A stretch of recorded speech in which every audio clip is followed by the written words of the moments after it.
Good morning, colleagues. Let me introduce myself.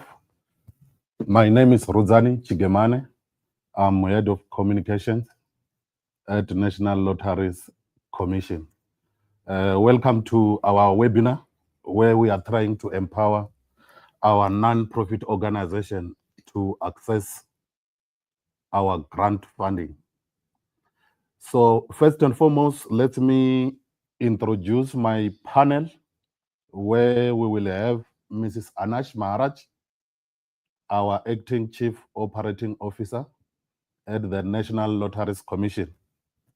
We also have one of our key stakeholders at the National Lotteries Commission, Ms. Mpo Mtsitana, DDG Community Development at the Department of Social Development. As you all know, that Department of Social Development is responsible to ensure that non-profit organization complies with the requirements of the Act.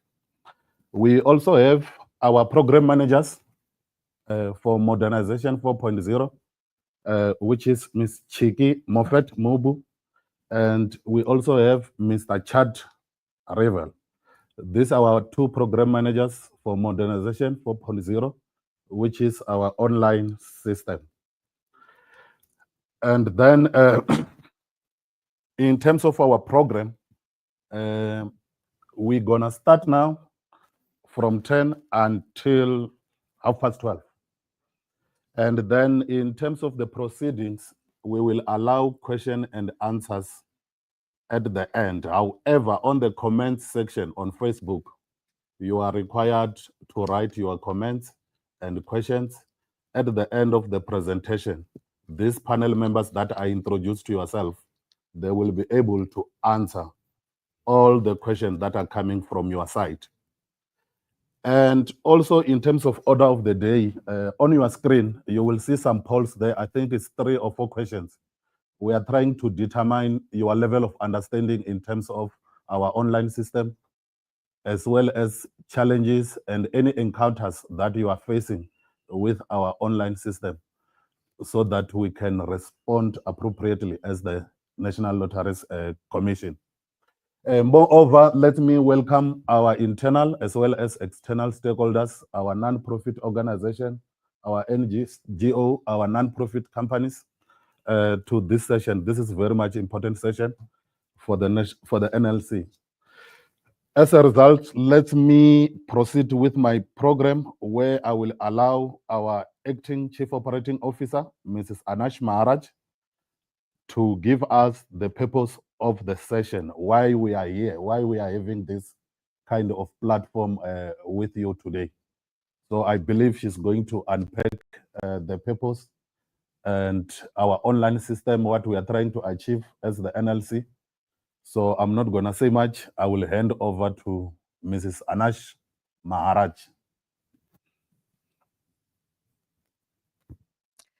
Thank you very much, Rudzani.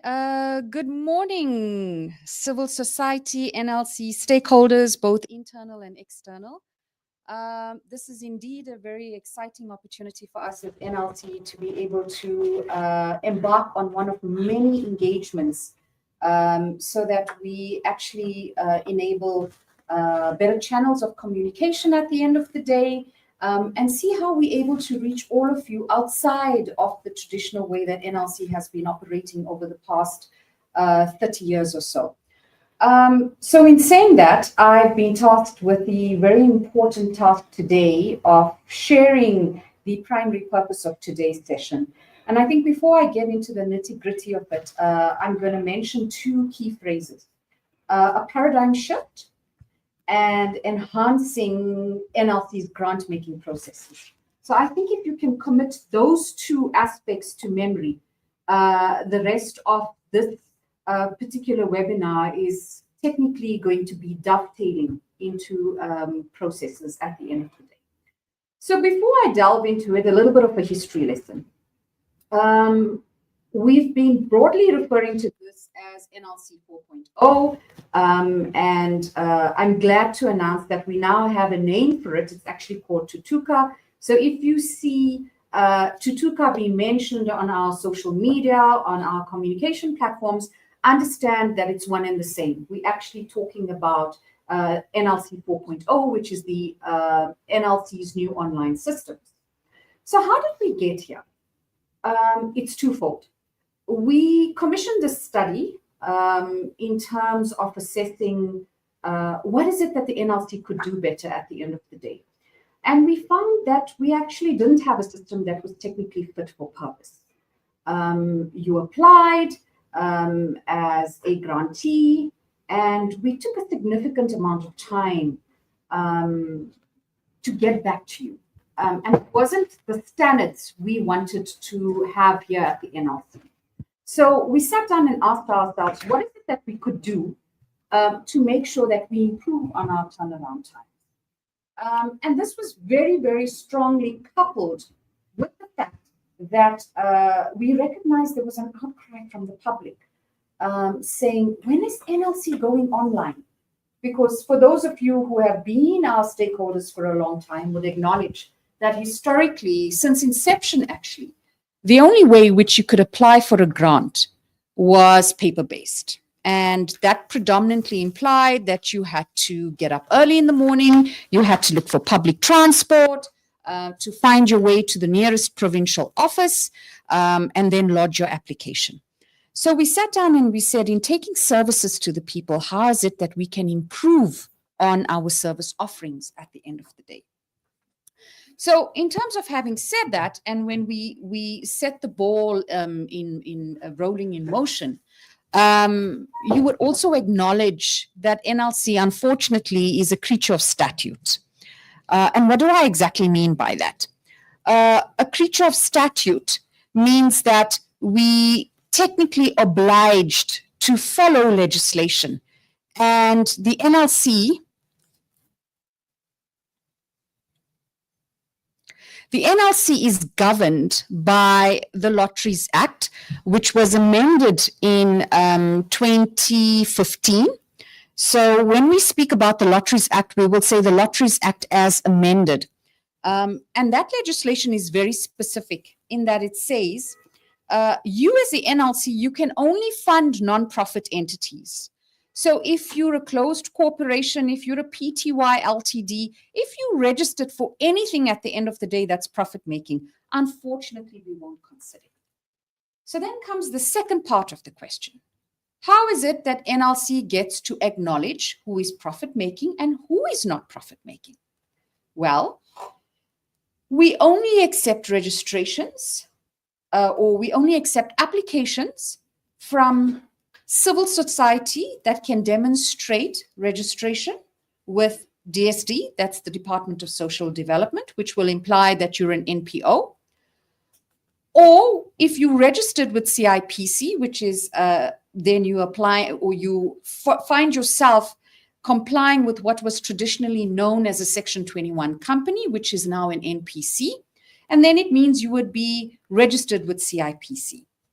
So you can actually see the correlation coming in at the end of the day in terms of our key integral partners when we look at the online system.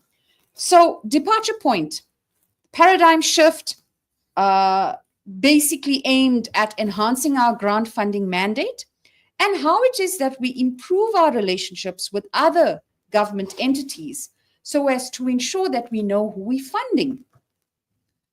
I think that touches on a very, very important aspect at the end of the day.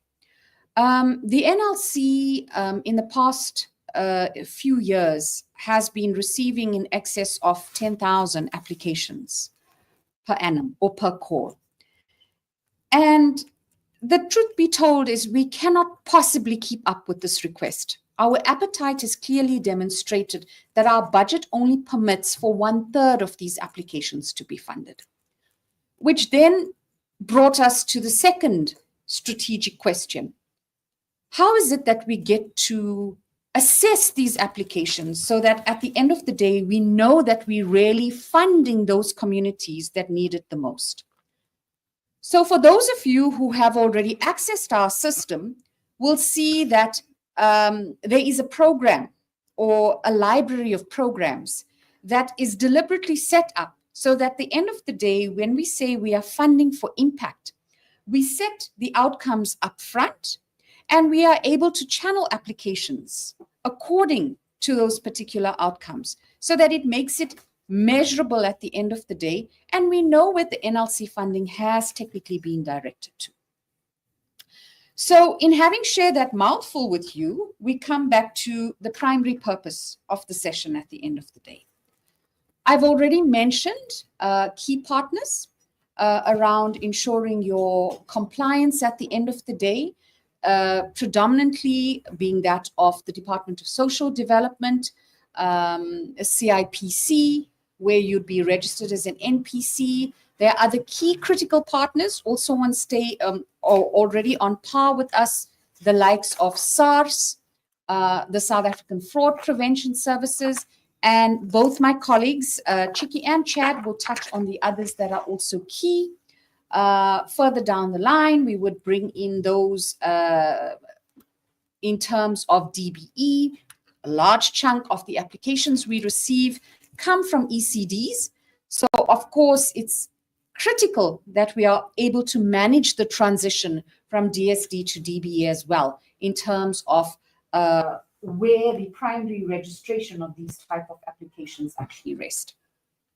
So we've launched Tutuka and we've noted it's not like we don't remain cognizant of what you've been saying to us at the end of the day, whether it's on social media, whether it's with me directly in my inbox, whether it's with our call center.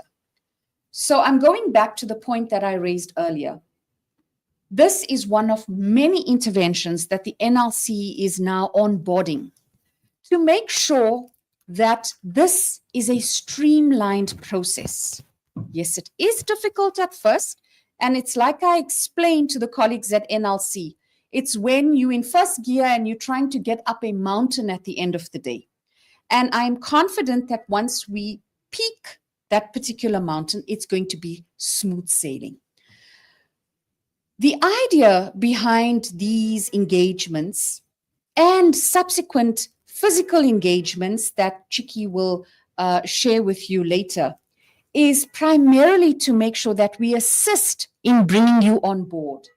We assist with making sure that we are able to get you compliant. And by so doing, we as the NLC know who we're funding at the end of the day. It's just like your bank account. When you apply for a bank account, the bank doesn't just accept your information readily. It's a process of verification.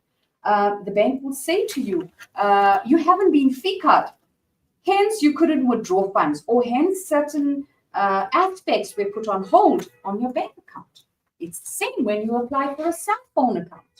If that number hasn't been recalled, it means there's limited capability on that particular account. So if you equate the process similarly to NLC, that we are here to make sure that we get you to a point where you're fully compliant so that you have access to the full array of services that the NLC is offering at the end of the day. Once again, primary purpose is to make sure that we make this as easy and simplified as possible. Hence, the webinar today to be followed by many other interventions. We are inherently taking services, or we will be bringing NLC services to you as our key and very important stakeholders at the end of the day. We are open to engagement, whether it's on social media, whether it's with our call center, and we are really hoping that these type of engagements will, at the end of the day, alleviate a lot of the bottlenecks in terms of the verification codes that you have been experiencing. So yes, that, colleagues, valued stakeholders, is essentially the primary purpose of the session and the many more to follow. Thank you, Rudzani. I'd like to hand over back to you. Thank you, our Chief Operating Officer, Mrs. Anash Maharaj, for a brief or purpose of the day. I believe our external stakeholders understand why we are having this kind of the sessions. where we open our call for application on the 2nd of December, and we are closing on the 28th of February. So it is against that background that we are trying to assist civil society organizations who are struggling to move in terms of the registration and other things on our system. So it is against that background that we are here to assist you to ensure that you comply with our requirements. As our acting chief operating officer indicated, we want to ensure that we fund the existing civil society organization. So it is against this background that we need to work with other critical stakeholders, the likes of CIPC, the likes of Department of Social Development. That's why we have got social development in our midst, where we will have Acting Deputy Director General, Mrs. Mpom Tsitana, who gonna give us a presentation in terms of NPO status compliance requirements. As Ms. Anash alluded, when you apply grant funding for the NLC, we require the NPOs to be registered with DSD and the status to be active as we speak. So it is against that background that we brought Department of Social Development in our midst to ensure that they take us through in terms of what is required in terms of compliance requirements as an NPO, so that you can take this opportunity for our grant funding opportunity to apply. Without wasting much time, I will allow our colleagues from Department of Social Development to take us through in terms of a presentation. Over to you, Mrs. Mpo Kudana. Thank you, Ruzani. I hope I'm audible. Can you hear me? Am I audible? While we are still busy sorting out some technical issues, Mpo will be joining us.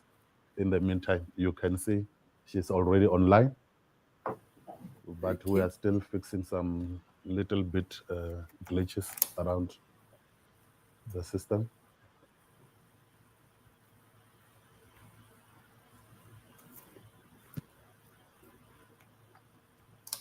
Can I proceed?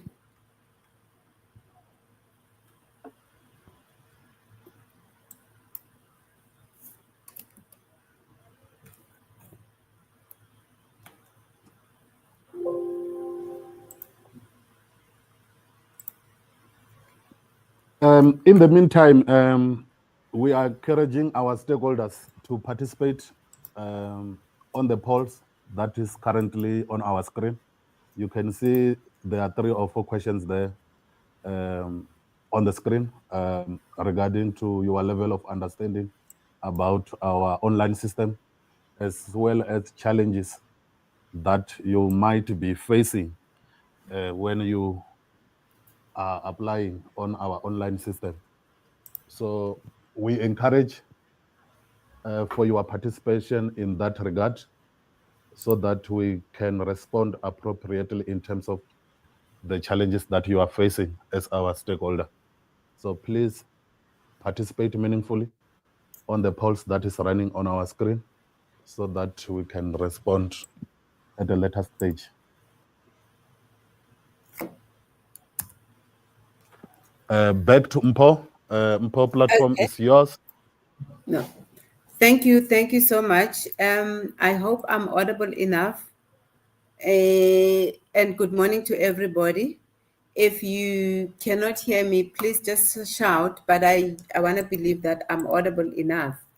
So the Department of Social Development is responsible for the administration of the NPO Act.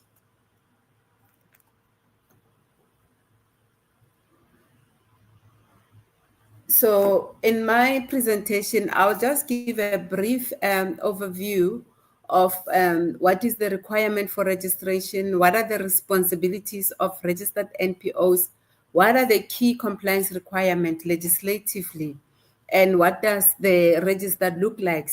For non-compliance, what are the consequences and the offenses? So this is how my conversation will be framed against. In the Department of Social, in the legislation,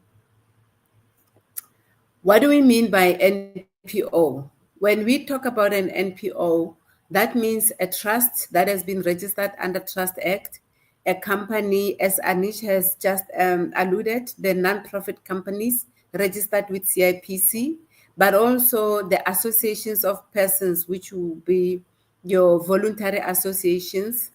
And the main common denominator is that all of these must be established for public purpose, and all of them should ensure that the income or the property are not distributable to the members or office bearers, because this is the money that has been raised through the public purse, whether from government or agencies like NLC or from the philanthropists. So any income or any property that would be accrued on the basis of the public money cannot be distributable to individuals. And when we say office bearer, we are referring to a director, a trustee, or an office bearer of an NPO who is holding a governance position. So our definition and understanding of what an NPO is emanates from Section 1 of the NPO Act. In the country, we use different names. You've got community-based, you've got NGOs, you've got faith-based or civil society. All of these are collectively known as NPOs in terms of the language that we use. So when we register an NPO, as Anash has just alluded, the first important thing is to look at the information of the NPO. The name, the address where they're operating from, what is their financial year end, and who are the office bearers, what are their particulars. So that is the information of NPOs that we're looking for. In terms of the founding documents, because we've got different incorporation, for the voluntary associations, we're looking into the constitutions. For the non-profit trust, we look at the trust deeds. For the NPCs, we look at memorandum of incorporation. In all those documents, Section 12 is very clear as to what are the requirements that the organization must meet. The objective, what are you set up to do? The legal persona, meaning that the organization can be sued or it can be sued, excluding the office bearers. What are you saying about the property and income clause, that they don't belong to individuals? How are you going to amend the Constitution? What procedures are you going to follow to amend the Constitution? How are you going to do the dissolutions? What procedures are you going to do to follow to dissolve or to close the organization? Your financial year end is very important because it is linked to your financial statement. Also, we also look at the undertaking. There must be a clause that says we are going to open a bank account and transact any financial information through the bank accounts, the composition of office bearers, and how decisions are made. So these are the key factors that we look into when it comes to the founding documents of the organization. Now, this is Section 12 of the NPO Act. You will recall that in 2022, the president has also signed a new, under the General Laws Amendment Act. NPO Act was also part of that. This is subsequent to the assessment of the country, which led us to being grey listed. So for us to strengthen the weaknesses that are in the legislation, we had to amend or add new prescript. One of those is a new insertion under Section 12, which makes it compulsory for certain type of organizations to be registered, and these are not optional, but it is mandatory. Any organization that is not for profit irrespective of how they are incorporated. As long as it is making donations outside South Africa or it is receiving donations outside South Africa, if it is providing humanitarian, charitable, religious, educational, or cultural services, by law, these organizations must be registered. Whether you are an NPC, whether you are a trust, you have to register with social development to be able to comply with Section 12B of the NPO Act. The other insertion which is new is that there is further information that we are looking into, specifically the one that is highlighted in yellow. Over and above the prescribed requirement, it is the law again to ensure that any organization that meets specific requirement, we have to have more information in terms of who are the control structure, who are the management, who are the administrators, and the operators of this registered NPO. So these are the new requirements as per the NPO Act under a General Laws Amendment Act. The third element is the power that is given to social development to disqualify office bearers without negotiation, without providing notice, but to instantly disqualify them. So if you have been disqualified in terms of Companies Act and you have been prohibited to be an office bearer or a director of a company, if you have been declared insolvent, and if also you have been involved in fraud or misrepresentation, in issues of money laundering, terror financing, in terms of the FIC Act, we can and we are empowered to remove you as an office bearer. But also we have to look into other connected legislations. If you have been charged under a Financial Market Act, Prevention and Combating of Corrupt Activities Act, Poctatara Act, or Tax Administration Act, we are empowered to remove you as an office bearer or a director if you are registered with DSD.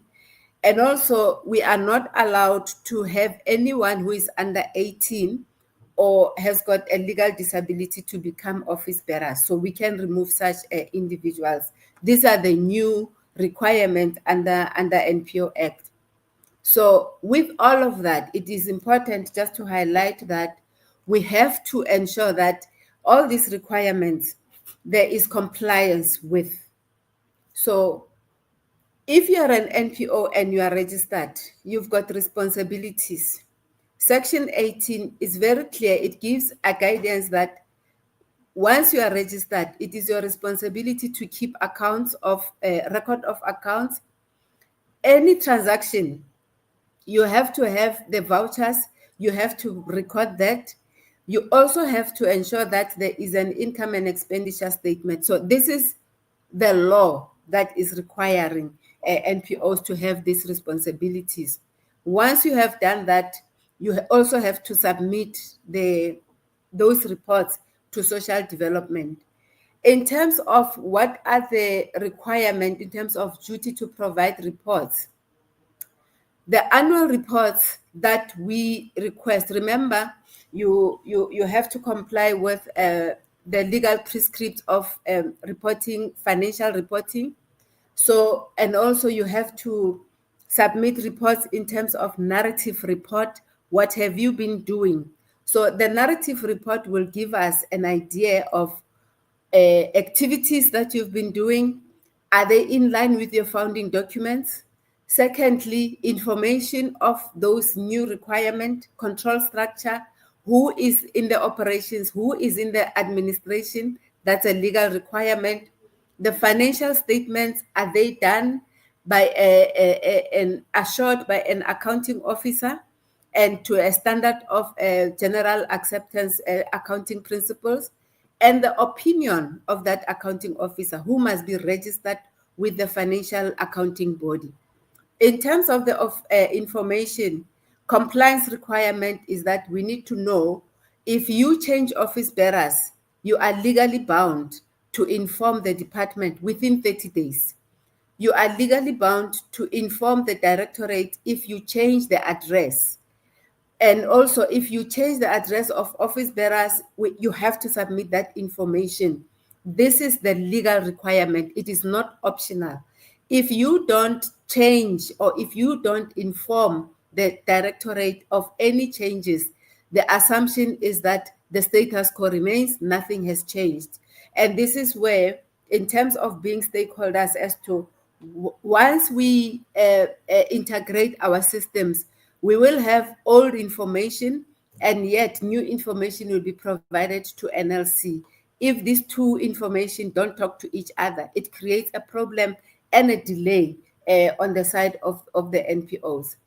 I will quickly just run through as to who do we have in terms of the register. The law says that we must keep a register of anybody that is registered, anybody that has been cancelled / deregistered, anybody that has requested to be deregistered. So our integration with other stakeholders is informed by Section 24 of the NPO Act and in a specific format. Hence, when we develop our database or our register, we have to ensure that it is information that our stakeholders will be able to use, and we will be knowing who do we have as a registered NPO. So as at the 3rd of February 2025, this is how the picture looks like. We've got, of those, 2% is non-compliant, and 168 is due to report. We only have about 38% compliant NPOs. And I will dwell deeper as to when we say compliant and non-compliant, what are we referring to? In terms of the register, this is just to give a picture of the previous slide. This is from the 3rd of February 2025. By legal form, the yellow would mean the total, and the gray is voluntary associations. So registered voluntary association is about 255,000. So you'll realize that your CBOs, your voluntary association, constitute a bigger proportion of the registered NPOs. And the same applies to the proportion of compliant, non-compliant, and deregistered. So we have a high number of voluntary associations that are non-compliant, that are due to be reporting, and very a little that is compliant. So the yellow would represent the grand total, the gray would represent your VAs, the orange will represent non-profit trust. That means this would have dual registration. The same applies to the NPCs in a blue color, dual registration. It means they must comply with Companies Act as well as NPO Act. In terms of the provincial breakdown, this is what the picture looks like. Gauteng, we've got the highest registered, the highest non-compliant, and deregistered so far 6,000 NPOs. So the last column show whom we have deregistered in terms of provincial breakdown. So it's important for NPOs to also check themselves on our website as to where they are in terms of the compliance status. Are they compliant or deregistered? So the last two columns are very important. Compliant and deregistered is very important to know what is your status, as it were.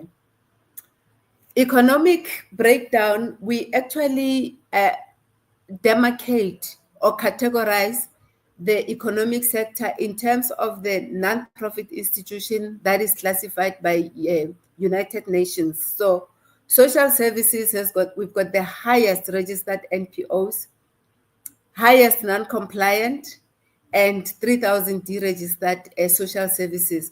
Social services will be comprised of children organizations, women organizations, all the social services NPOs would fall under social services, including the humanitarian services. Religious sector is the next, and the list goes on in terms of their economic classification. But we are able to determine who's compliant, non-compliant, who must submit report, and who is deregistered. So what do we mean by non-compliance?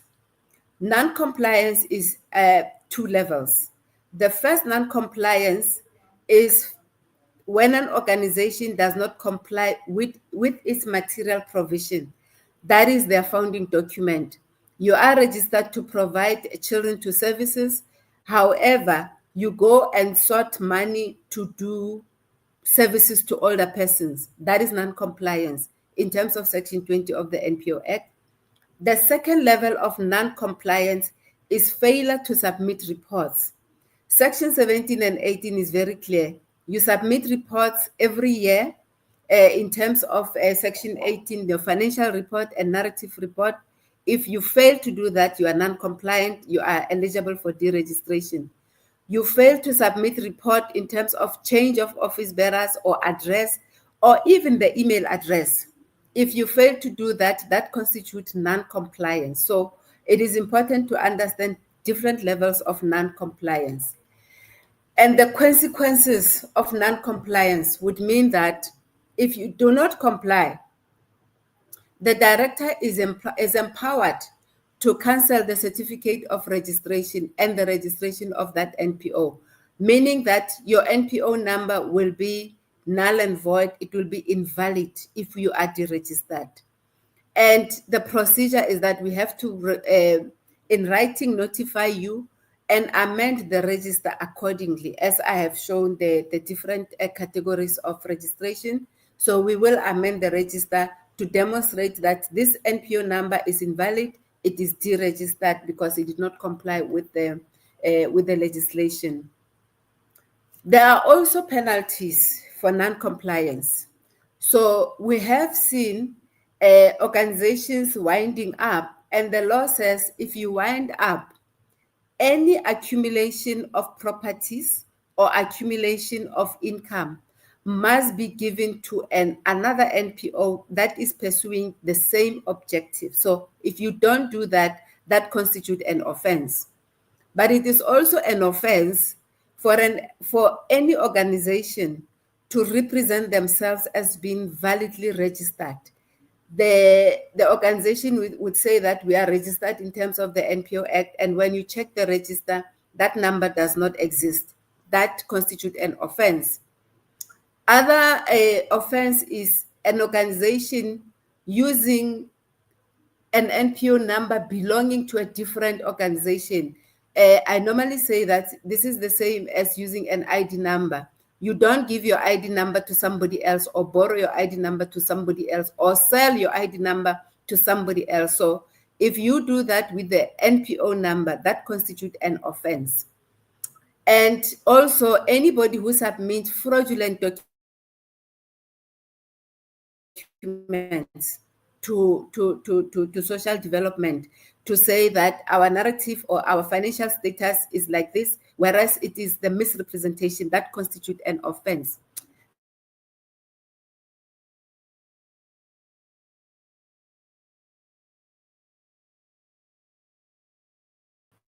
Jailed, or they would be made to pay a penalty of not less than 1 million. So these are the new insertions that we still have to implement to ensure that there is absolute compliance with the legislation of the NPO Act, particularly around the environment of South Africa being grey-listed, but also NPOs being looked into as potential organizations that can be used or abused for money laundering and terror financing. So the stricter measures have to be put in place to ensure that NPOs do comply and they are not being abused for other reasons that they may be aware or not aware of.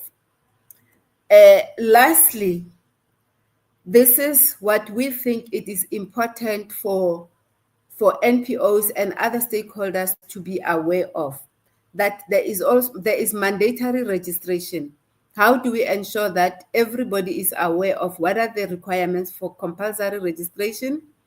How do we share information? Because once we share information, the supervision kicks in.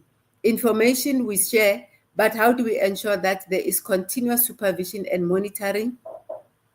The third element is to ensure that we have to also keep an eye on the office bearers, who are the persons that are taking into consideration the fiduciary responsibility of an organization. How do we ensure that those that are disqualified, all the stakeholders are aware of? But Anash has mentioned issues of system integration and automation. That would make life much, much easier. When we share information, which we have begun doing, it will be easy. It will eliminate manual processing, eliminate red tapes, but also ensure that information is shared timeously and it is the correct information that any stakeholder that is operating within the NPO environment. So NPOs do in the platform to be able to check their status where they are and get assistance when they need assistance, as it were.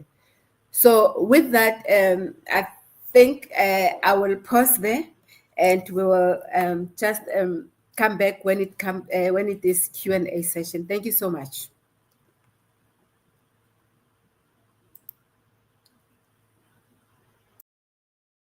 Thank you, Mpho, Gudana, one of our very key stakeholder from Department of Social Development. Two things that I took from the presentation: issue of compliance, which is a very key within the NLC to ensure that you met the requirements when you apply for our grant funding opportunity. Issue of deregistered. Are the NPO aware of their status? Whether they are still existing, whether they are deregistered. Issue of non-compliant. I think it's one of the issues that she raised. She indicated that NPOs are required from time to time to submit relevant reports, financial statement. Are you compliant? Because if you are non-compliant, it will be very difficult to access the NLC funding. Another issue she spoke about registered. I know many civil society organizations, they are registered, but registering doesn't mean you are compliant. So it's very key that you check your NPO status so that when you move to our system, you know that you are in compliant. Because in actual fact, as the NLC, we are intending to fund the compliant organization. Therefore, if you are not compliant, it will be very difficult to access our funding.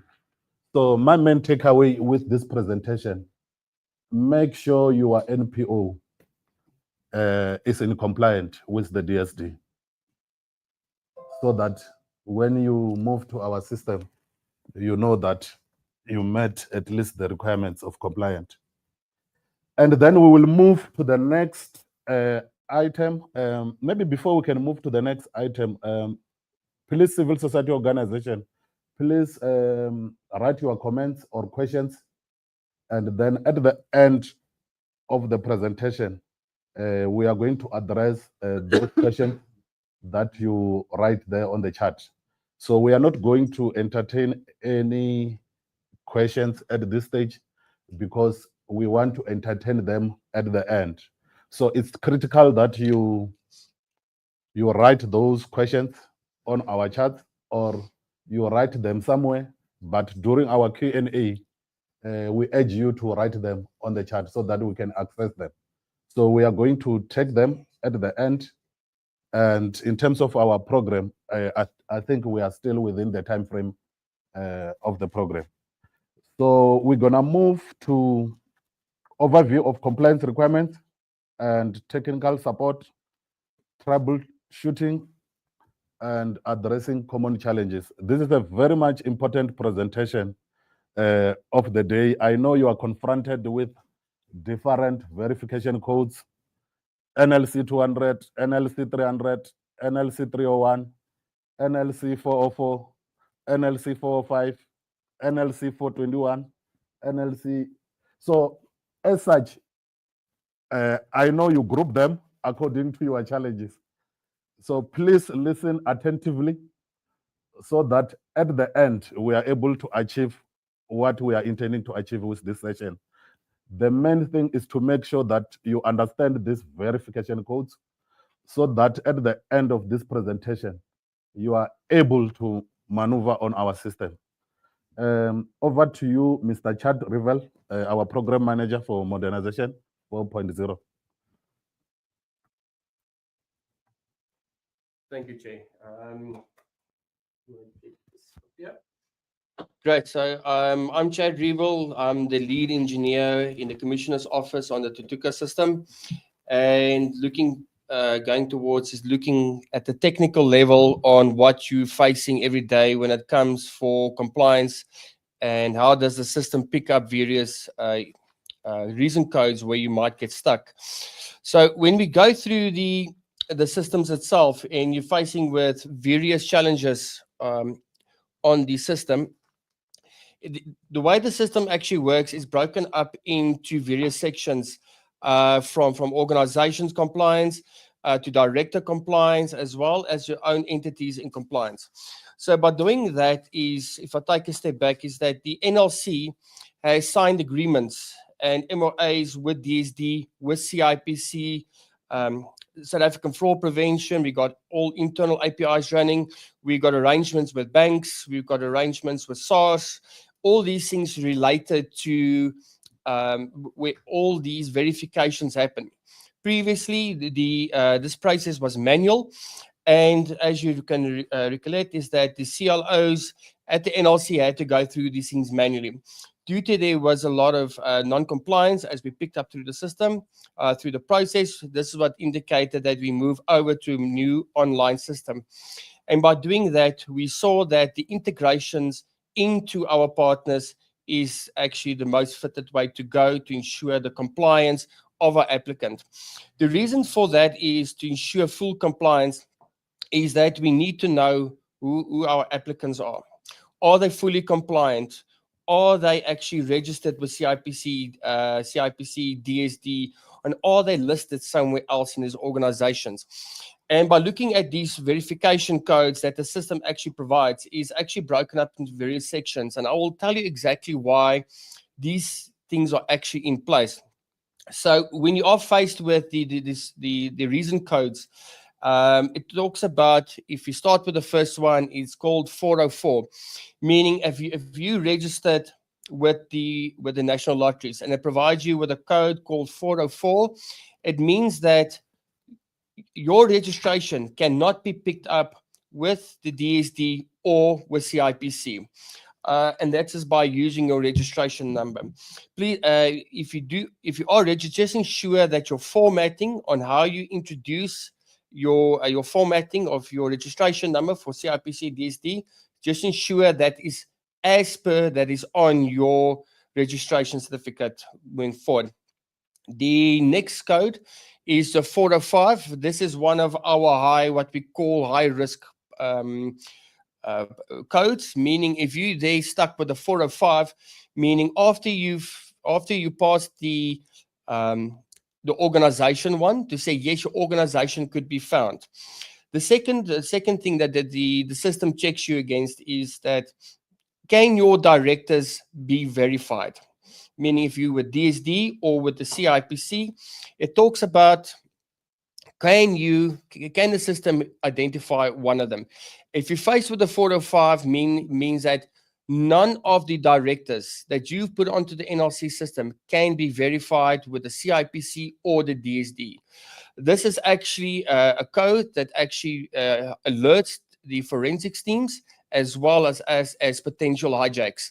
So if you're faced with the 405, just ensure you go back to DSD, you fill in the forms and ensure that you are ensuring that you got the right details onto the system on the NLC system as what you got on DSD.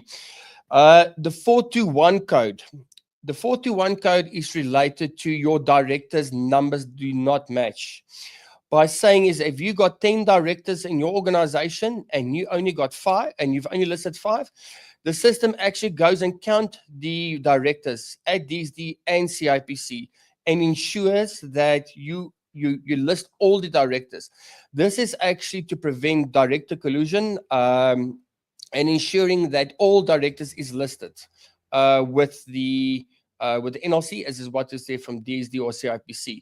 So when you're faced with this code, just go back to DSD or CIPC and make sure that you have all the directors listed on the NLC system as well as what's been listed on the DSD. If not, just complete the special resolution form from the DSD and same go into the portal of CIPC and do the changes if necessary to proceed forward. Now, where a lot of the organizations get stuck at this point is what we call the 425 code. That meaning this is similar to the 405, but what happens is that the system could verify some of your directors. Okay, so it didn't put you in a 405 code, it put you in a 425 code. The 425 code is a very simple code. What the system does is it goes into CIPC and DSD and it verifies your directors. It verifies the email address of that director. So what happens is that you'll see some of you have received a director verification failed and some of you had failed the email verification. That is split up into two things. The first one, the director verification failed, meaning the ID number that you've put on there is not in a record with the DSD or in the CIPC. That's where you fail the director verification. When it comes to the email verification, failed, meaning yes, your director's email matches. It's good. We can go continue with the director one, but the email address listed with the DSD does not match the one that's on DSD or on CIPC. So this is what we came across is that the majority of the public from DSD and CIPC has not put in an email address or updated the profile with the DSD or CIPC. The reason for what we're doing that is to ensure that the NLC does have a two-step verification process with the DSD and the NLC and CIPC to ensuring that your profile and your account is secured by doing so, because the NLC needs to verify that you are indeed a director, you are indeed a member of the organization, and you're not a person trying to hijack the organization moving forward. So this is where the 425 organization gets stuck at 425 is due to the information not adequately being updated with the CIPC or with the DSD. So you can complete the special resolution form from DSD, and as I say, with the CIPC, going onto the portal and make sure that all your directors' information is up to date. And we do require an email address from DSD for each member itself to proceed with that. So when you're looking over the next codes, is that we go diving a little bit deeper in. So that's just a continuation of the 425. The NLC 500, we face with the NLC 500. The system is integrated in such a way that if you are deregistered with CIPC or DSD, you've been deregistered, our system does pick up that you've been deregistered and you will not be able to continue with the application stage until you have rectified it with the DSD or the CIPC. So in the next means is that, just 1 second.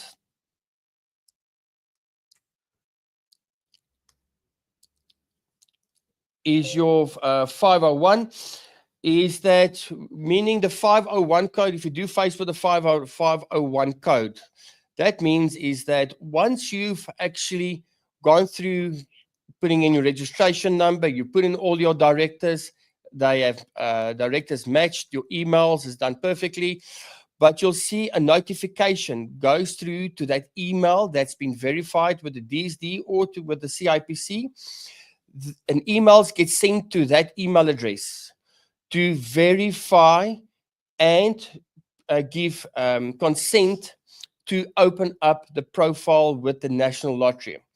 The office bearer, the office bearer that opened up the registration profile, will be able to see which directors has yet approved or not approved the profile. If one of the directors or members has declined it, your profile will be rejected due to one of your directors or members has rejected the profile internally. And that will actually have an escalation model. I think if your directors does not approve in a certain amount of time, it does go through the 901 and the 905, meaning your approval status actually goes into a more high risk profile. And if those things and if those approvals has not yet within a certain time period, your organization will be locked out of your profile. So this is where we say this to ensure, and this 501 code is put into place to say, yes, all the directors has been verified. Yes, all the directors has accepted and approved that profile's information. And once all that has been done, you will actually then continue to what you call a code 200. Once you've been faced with a code 200, you will be granted access to go and produce an application in our, we'll be able to put an application in with the National Lotteries. And once you're in the National Lotteries, by introducing your application, you will actually then go on to be verified with the banks and with SARS itself and with the other internal mechanisms and internal APIs running internally to ensure that even though you compliant with DSD, but you're also compliant with SARS and you're also compliant with the other factors as well that the second phase of the NLC systems checks.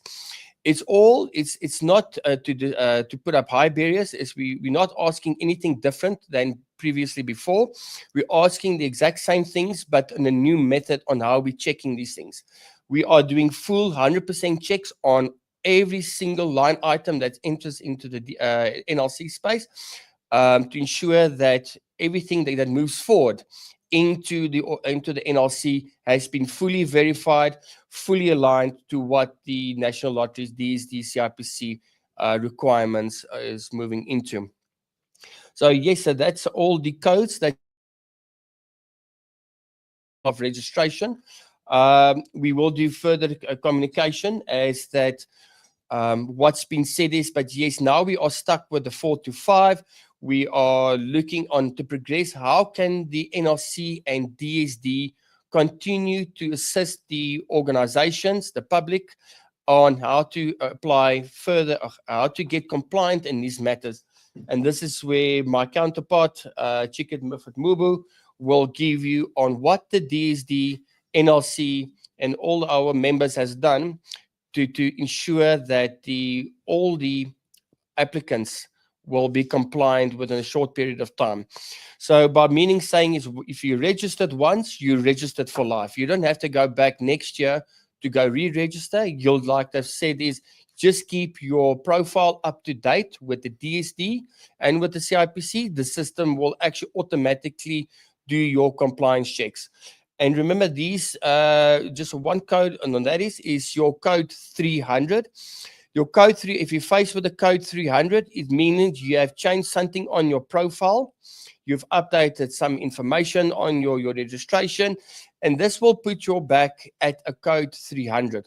A code 300 is not a bad code. It actually just tells the system, it tells DSD or tells CIPC, this profile is ready to be verified.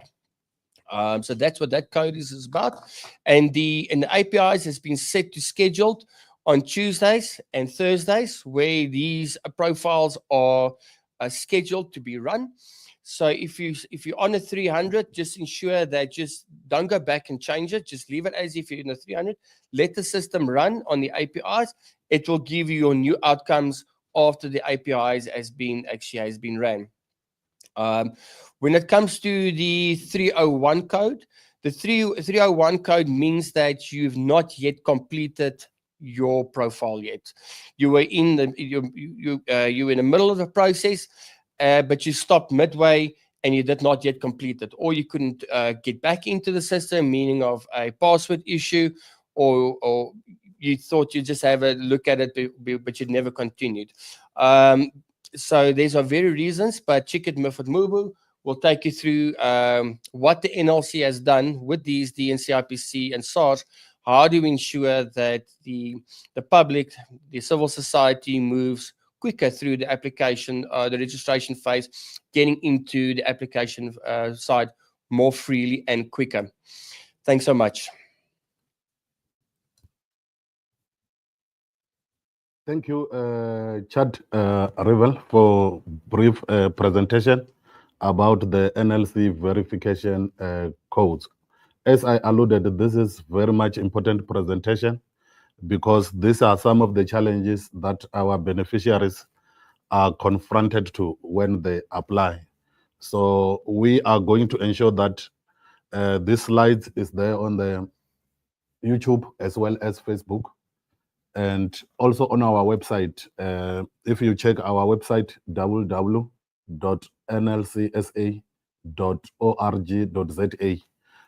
you will find these NLC verification codes there, so that it will assist you when you make the application. Without wasting much time, I will call our program manager again for Modernization 4.0, Mrs. Chiki Moffat-Mubu, to take us through the API verification process. As we alluded, you need to ensure that you are verified with SARS, you are also verified with CIPC, you are also verified with DSD, you are also verified with Department of Basic Education, you are also verified with Department of Employment and Labor. So she will take us through in terms of what is it that requires to ensure that you comply with those kind of institutions. Thank you. Over to you, Chiki.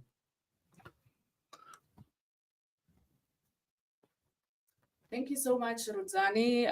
Good afternoon, civil society, our MPOs, our MPCs, our colleagues from DSD, and just the broader public. And it is certainly a privilege to come through and be able to assist the colleagues and the organizations as we are trying jointly with our counterparts, the Department of Social Development, and POI and a team, to try and make sure that you are not continuously be frustrated with what is currently the status quo, in trying to be able to assist you to get quicker through the process. I think my colleagues, Anashni and Chad, has actually alluded to some of the issues that you are currently faced with. And from our side, from a systems point of view, some of the things that we've seen that people are struggling with is the issue of password setting. So we have the issue of password setting. That's one of the biggest issues, especially just to make sure that you are able to get into the system. And then it's now the issues that is pertaining particular from a technical point of view, pertaining to your status as an MPO. I think upfront, I have to indicate to say that our fellow organizations that have registered or is registered to the as an MPC, we certainly do not experience so much challenges, and that is what we can see from our system, that these are the group of people that actually comes through much easier as opposed to the MPOs. But what have we put in place? We have listened to your frustrations, we have heard you, and we are trying to put a solid process in place to make sure that we can assist you. So some of the initiatives that we've put in place is, one, with the Department of Social Development, we have come up with joint assistance and support, which we would like to offer to the MPOs. And some of this include, one, at Hatfield currently, as we are speaking, we have established a war room where we have on-site support from both the Department of Social Development as well as our NLC development team. And they are helping people as they are coming through physically and also through our call center. This is how we are assisting them with troubleshooting, and this troubleshooting could include things like resetting of the password, and also be able to assist them with completing the forms if there were any changes from the directors in terms of contact details. Because one of the biggest things that we have identified between ourselves and the Department of Social Development is that it was never a prerequisite from the department that there should be a compulsory email address. So we are guiding the MPOs to say that, can all of you please ensure that you complete that compulsory resolution form? And then once we have that information, whether it's your contact person, that the details that have changed, or even the existing contact person, and then also the details for your directors or your office bearers, so that we can have the IDs as well as the email address, because these are the two compulsory elements for us to be able, for the two systems to be able to talk to each other. So we have the war room here. It has been working wonders since last week. And we can see that MPOs are much more relief as they are coming through. And there's also telephonic support that we are also doing through Teams, where our technical people are here. And so this is one of the initiatives that we are embarking on. Now, for our colleagues in the province, from tomorrow, we are starting on a countrywide, provincial-based help desk rollout program, where the teams have already been dispatched, and it will more or less be a similar concept, where you will be having the NLC there and the Department of Social Development, and then there will be then support also from the developers, so that the teams from the DSD will be able to offer real-time support. Because as we have indicated and have seen, the most frustrating part is that organizations have changed their details, and that is the first spot of protocol that we need to get right. And we need to try and assist the public out there, because a lot of people come through to us and say they did not know. They were not aware that they were supposed to submit a change request to the Department of Social Development. And if you really need to, you have seen that the department is busy with a huge drive. In terms of last week, 6,000 MPOs have been deregistered by the Department of Social Development. So by implication, directly that will have an impact on us and for you as an organization to be able to come through to the NLC platform. So please, public, we want to encourage you to please attend these organizations. Our officers will make sure they actually contact those organizations that is already on our platform, because we need to make sure that we assist you guys to be able to unblock the problems, and so that you are able to become compliant, and you are able to register, so that you will be able to come through for applying for funding. So these are the initiatives that we are having. And other than that, what we also have is like this particular webinar. This will also be a continuous initiative that we are doing. But the most important thing that we are saying is we want to take the services to the people, and it's going to be on-site and real-time support that we are trying to make sure that we are putting in place. So I'm going to stop at that, Chairperson, and then so that we will be able then to address some of the issues and be able to look at the issues that are being raised on the platform. Thank you so much, Chair. I'm handing over to you. Thank you, Chigi, for a brief presentation. I just want to emphasize that as from the 11th,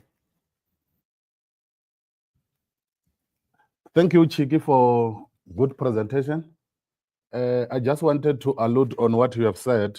As from the 11th of February, we will be rolling out provincial help desk sessions, where it will be real-time assistance, where we will be working with our National Department of social development to ensure that NPOs complied with our grant funding requirements. So we are going to ensure that we upload all schedules in all our social media platforms, Facebook, Instagram, and Twitter, as well as our website, www.nlcsa.org.za.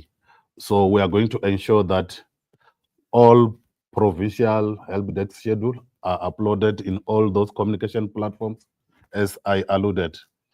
And moreover, as I indicated, majority of the questions that are on the chart is more or less the same with what Chad Revel presented in terms of NLC verification codes. So as I alluded, we are going to make sure that we upload these verification codes as part of other presentations that were done today in all our communication platforms, which include the website and all our social media platforms, so that at your own time, you can read all these NLC verification codes so that you understand them, where you need to engage the DSD in terms of your NPO status. You have to do so within the time stipulated, because we are intending to close on the 28th. So it's very critical that you ensure that your organization complies with Department of Social Development. So in other words, I will call Mpho. I think there are two or three questions which the DSD must respond, but we will require at least maybe 5 minutes break just to stretch, and then we will resume back. Now it's 12 past 11. We will resume back around 17 past 11. So let us break, and then we will resume back. When we resume back, social development will tackle the question as related to them, and then we will be followed up by the NLC. Thank you.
our program, we will have a series of questions and possible answers from the NLC panel, including the Department of Social Development. So we will start with a series of questions that were posed on our social media platforms for the NLC. And then after we are done with the NLC, we will hand over to Department of Social Development. And then we will move forward and have closure for our session. But let me try to answer one of the questions which were posed on our platforms. Is there an office in Cape Town that we can physically visit? Yes, we have got an office in Cape Town, 1 Bridgeway, Century City, Cape Town. You can also check on our website, www.nlcsa.org.za, and you check our contact there, and then provincial offices will pile up there, and then you will check Cape Town office. So it's also there on our website. But indeed, we have an office in Cape Town, 1 Bridgeway, Century City. Without wasting much time, we receive a series of questions, as I alluded, for the NLC, which my panel from the NLC will tackle them from Chad River and Chiki, as well as Anash. Over to you, NLC team, for the response.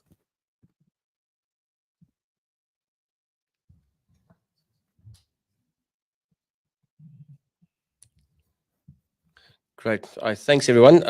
Thanks, Chair, for bringing us back in. So the first question that we actually raised is about the usernames and passwords. So we kindly advise when you do register, use your email address as the registration as a username, and then it will actually prompt you by the password that is required. The NLC, there is a reset button, reset of password or username. So you can kindly follow that procedure that's made available online. So you'll be able to look through the procedure on an online guide to show you more detailed on how to track and change your username and password to access into the system. The NLC did experience a high volume of password resets and that. So the NLC has taken precaution on addressing these matters quite vigorously and moving forward with these procedures and to help the public on the registration change of the password and username. Thank you, Chair. I also just want to come in there, Chair, just to remind the public what we've experienced is that people get frustrated because either they have network issues on their side, and there's sometimes a lag time, there's a delay time, and then people through the frustration, you continuously press the button. So we really just want to encourage the public to give your system a time to be able to respond before you move on to the next level so that you can be able to get a message from once you have tried and not just out of frustration continue, because by doing that, you automatically create a duplicate. And once you have a duplicate on the system, it is going to create all sorts of other problems. So I really just want to say to people, you will get sometimes a code that will say microfill, or it will say network maintenance, those type of messages that might come through. So please just be cognizant about it. And please, ladies and gentlemen, remember, we are using a cloud-based system. So it's not supposed to be problematic because it sits in the cloud, but what we've seen is that the network problems would be coming on your side. So it means the strength of the network in the area that you're at. So that could be, so that's why you need to also be a bit patient from depending on where in the country do you sit. I think one of the other issues that was raised on the chat was the code 301. What does it mean that people are saying? Remember, chat was explaining. If you get a code 301, it means that you as an applicant have started the process, and in the middle of the process, you've decided to abandon the process. It's only for whatever reason that might be. So we want to encourage you to please go back into the system. And the likelihood is that you might be having password reset issues because there's a long time that has passed, so we want to encourage you.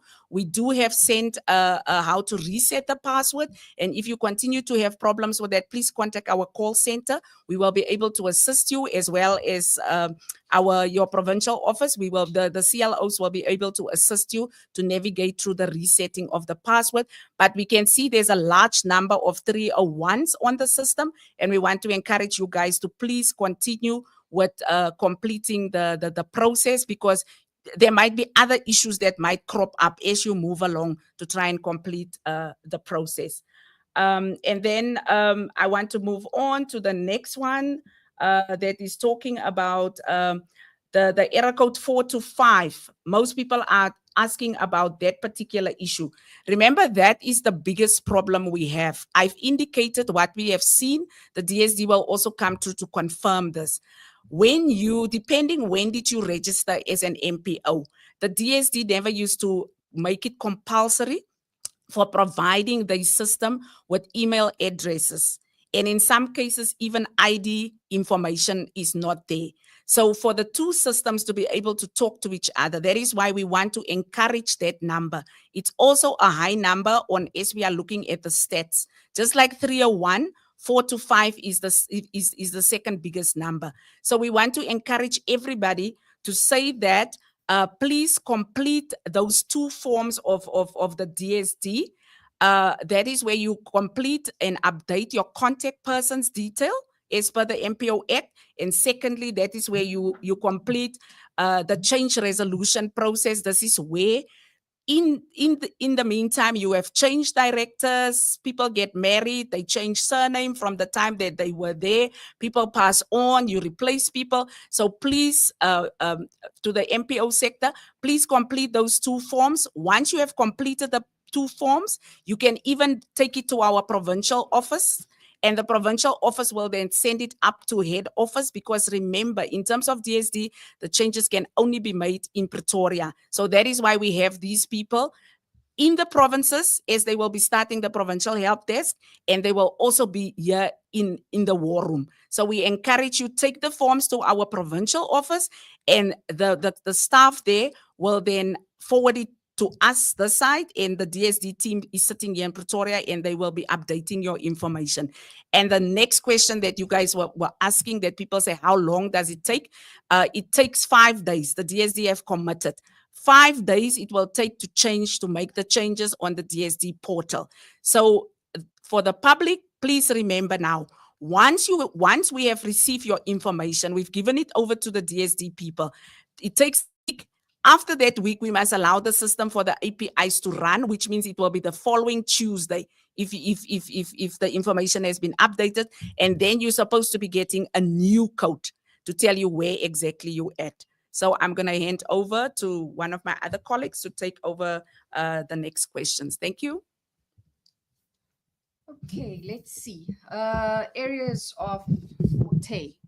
I think the one question that we've been receiving is, do I need to register before I can actually apply? And I want to go back to my introductory remarks. What you need to consider is registration as a non-profit entity is the gatekeeper. So consider that as being the first departure point. So when we say as a non-profit entity, what do we mean? To be registered as a non-profit entity, you can explore being registered with the Department of Social Development under the NPO Directorate, or you can register with CIPC as an NPC, which is a non-profit company. I think this strongly ties in with subsequent questions that we got around sporting clubs also being registered under a particular genre. And that's correct. Our legislation, time and time again, not just Section 2A of the Act, but as well as the supporting regulations, is very specific. It says we cannot fund any project that is being executed outside, or we cannot fund any project that's not within the boundaries of South Africa, so to speak. And then the second element says you cannot fund any project that is set up for profit making. So having said that, even as a sporting club, the requirement would be for you to come through into our environment by demonstrating registration as a non-profit entity. So we go back to the primary question, how do I do that? We cannot dictate to you how you or what type of registration you select. Suffice to say that what we accept on our end as a demonstration of you being registered as a non-profit entity is an NPO number. And for that, you'd have to be registered with the NPO Directorate. And we also accept registration with CIPC, where you would have your number that's allocated to you as a non-profit company. Of course, to be registered as a PBO with SARS, you would have had to have passed those 2 gates to begin with in the first place. So just going back to the questions in terms of registration, yes, you have to be registered as a nonprofit entity to be able to register your profile on the NLC's Tutuka system. Thanks, colleagues.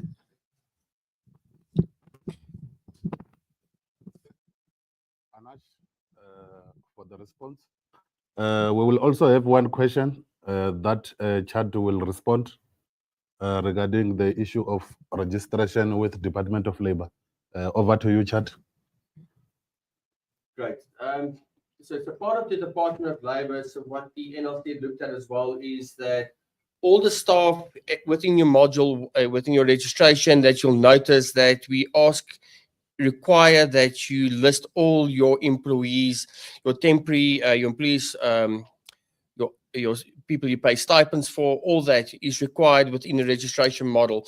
So we encourage you to actually go and register your staff with the Department of Labor, because what the NLC Tutuka system is going to be doing is once you start completing your application, we're going to verify to see does those employees that you've listed are they really employed? Are they really employed with you? And this is how we're going to be doing our verification, because it becomes a paid line item. It's going to be part of your operational budget. So we're going to be verifying it through there. So we do encourage to go to the Department of Labor and go and register your employees with the Department of Labor. Thanks. Thank you, Chad, for the response. Without wasting much time, we will move to the Department of Social Development. We have got 2-3 questions related to DSD. As you all know, that compliant requirement is key when you apply NLC funding. So you have to ensure that your NPO is existing and you comply with the requirements. So without wasting much time, Mpho will respond to 3 questions related to Department of Social Development. Over to you, Ms. Mpho. Thank you so much, Program Director. I will respond to the question. There is a question that says that the NPO keep getting errors, that the number of directors differ from DSD data. Must we put board members as directors as well? How I will respond to this is, remember, part of the compliance is that when you change office bearers, you have to let social development know that you have changed office bearers. So I think what has been happening here is we are sitting with the old data. As Chiki has just alluded, that you could have change of surname, change of office bearers due to the elections, or one member has passed on. So if you have the latest information and you do not notify social development, chances are when you go to lottery, which is the latest engagement of your NPO, and lottery would come and pull that data from DSD, we are obviously going to provide old information that is not updated. Hence, there is that mismatch.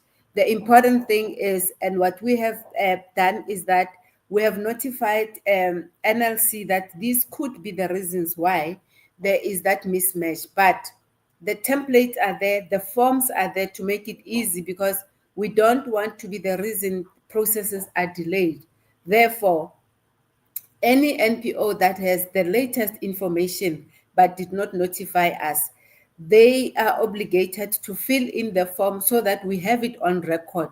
The forms are important for our record keeping purposes, so that we understand that normal procedure or the legal procedure was followed in changing one name to the other, or including one email address to the other. So that's why it is important to fill in those forms, as it were. The other thing that I want to also address is on the issue of the email address. Remember, when NPO Act was enacted, email addresses were not compulsory. However, because now we are moving to automation and instant communication, email addresses becomes key in terms of us communicating with NPOs. So filling in the email addresses of the organization makes it easy and quicker for us to communicate and to get a response from NPOs. So that process of email address, it becomes very key and very important. The second question that we have received is that we are awaiting DSD since 2023 to change our office bearers. All documents were sent. Now what? So we might be, remember, now that we are deregistering, there is a big a demand for changing, and change of office bearers is one of those. So what we are requesting is that if there is such and there is a delay, NLC would post the email addresses to send those documents to social development. Instantly we will rectify and ensure that those changes are effected with immediate effect. So, and I must also apologize that if from 2023 up to now nothing has happened, I will investigate and check what could be or where the delays could be.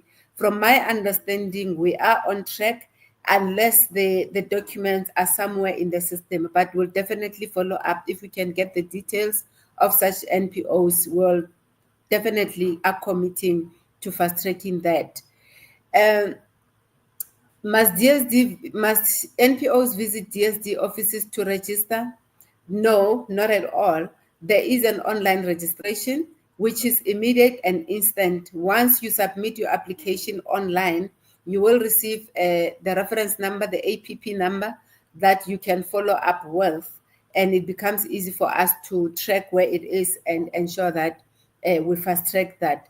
Our turnaround time, I would say 2 months, we have reduced that to 1 month, but our ideal turnaround time is that it's 5 minutes, if I have to say that. 5 minutes, you submit now.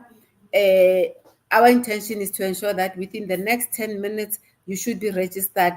The same would apply with the submission of reports. And I must also announce that we are automating the system. We are launching a new system.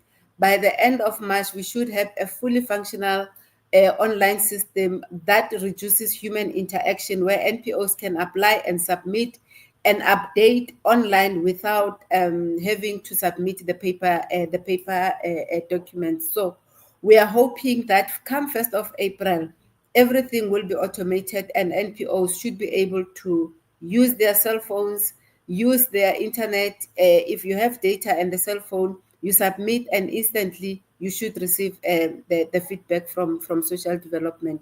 We are trying to eliminate issues of manual processing, because we understand the agency of these things that needs to happen now, but also moving with the technology, as it were. Thank you, Chair.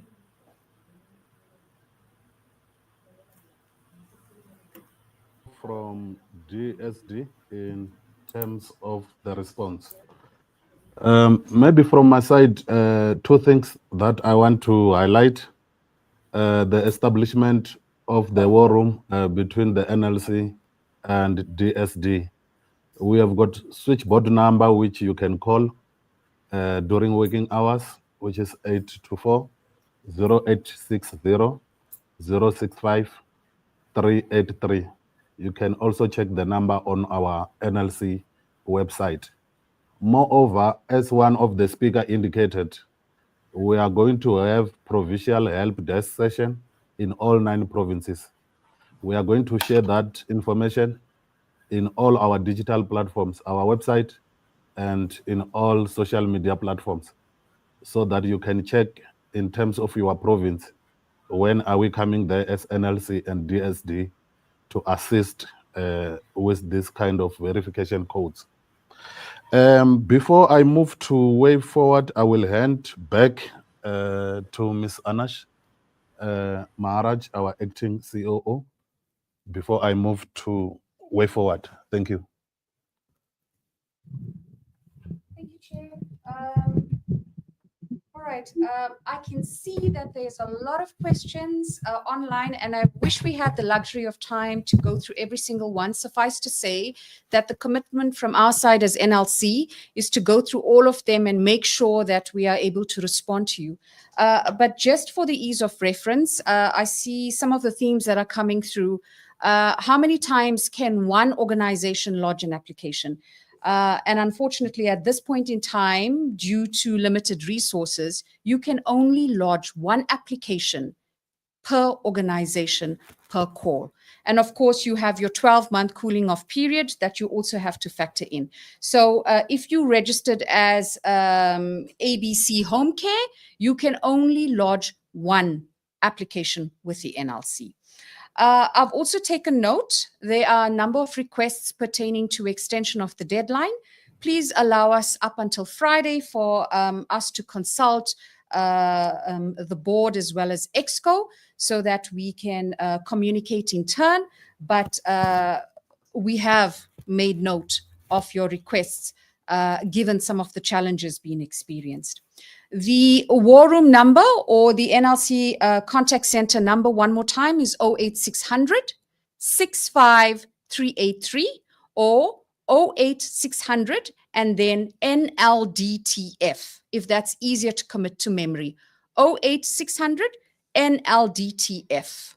Last time, 08600 65383. So we encourage you. We are experiencing high call volumes, but we have put in necessary measures to see how we are able to assist you and probably burn the candle at both ends in making sure that we are able to drive compliance in the sector.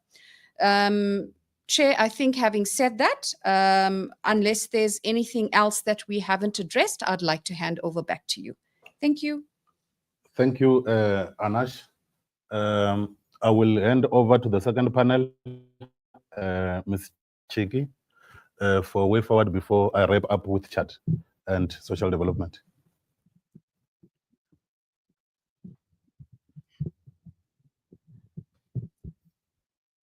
Thank you, Chair. I think in conclusion, all I'd like to say is that we are all going into uncharted territory.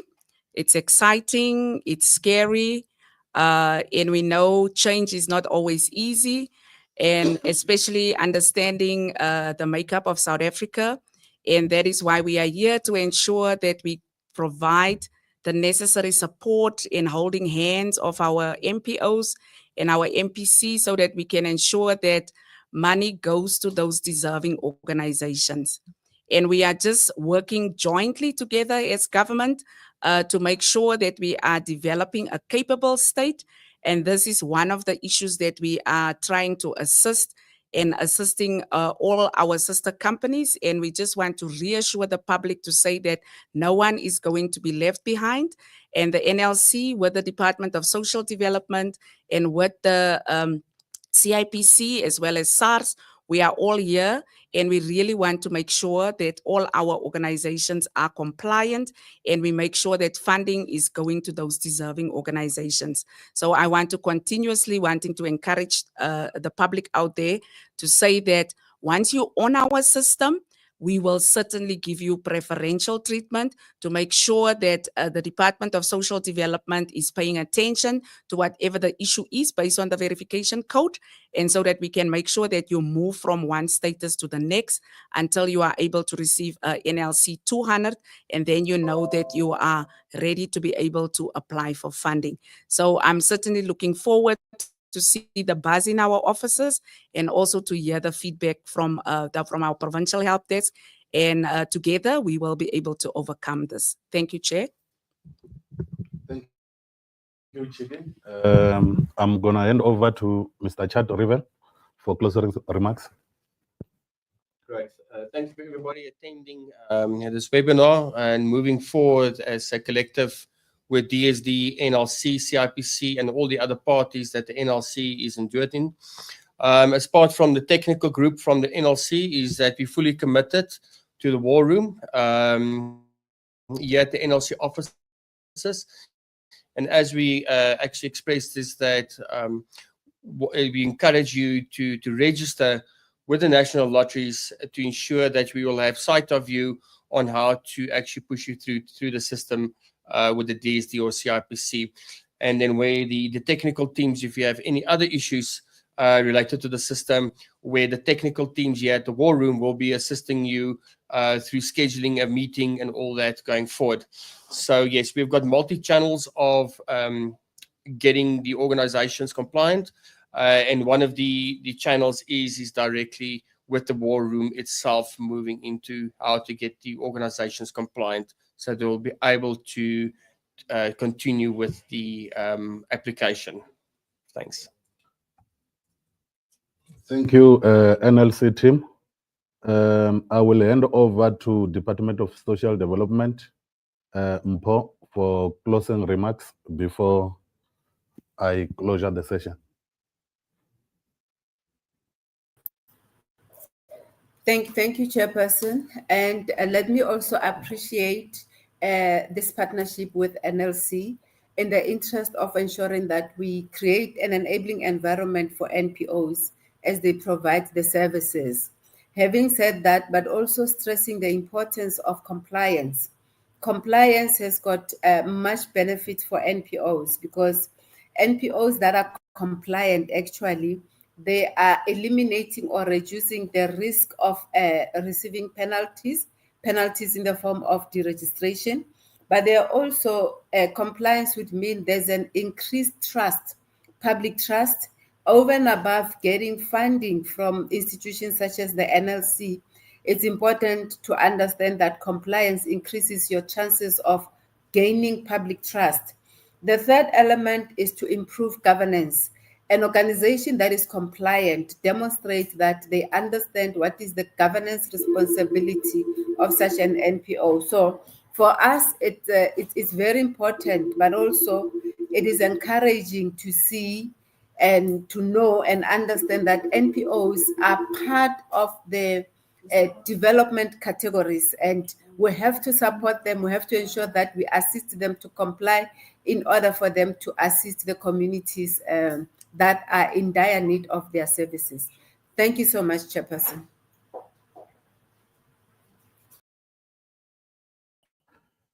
I think that brings us to almost end of our session. I would like to thank all of you, our internal and external stakeholders, for your participation in this webinar. It's really appreciated. As the NLC and Social Development, we are intending to assist all our civil society organizations to make sure that they comply with our new online requirements. We don't want to leave everyone behind. That's why we established the war room. We also established provincial help desk session where we are saying, come to our help desk session. We are intending to help you with social development and other partners. Thank you very much for availing yourself for this session, and all the presentation will be available in all our platforms, including our website. Thank you.